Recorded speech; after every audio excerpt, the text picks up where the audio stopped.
Twin cities of India అని ఏ cities ని అంటారు?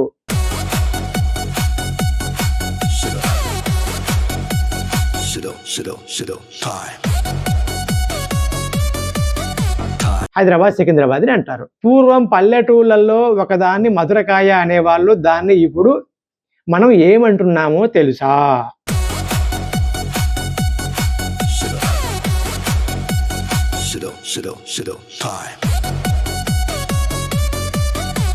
టమాటా, రామఫలం అని కూడా అంటారు కొంతమంది. యాక్చువల్లీ టమాటా అనేది టమాటిల్ అనే పేరు నుంచి టమాటా అని వచ్చింది. అది కూడా కాదు, దానికంటే ముందు షియో టమాటిల్ అని దాని పేరు. ఇలాంటి ఎన్నో క్వశ్చన్లకి ఆన్సర్స్ కావాలి అని అంటే క్యూ టైం చూడండి మై స్టార్ మీడియాలో. లైక్ చేయండి, సబ్స్క్రైబ్ చేయండి, తప్పకుండా కామెంట్ చేయండి. Thank you so much.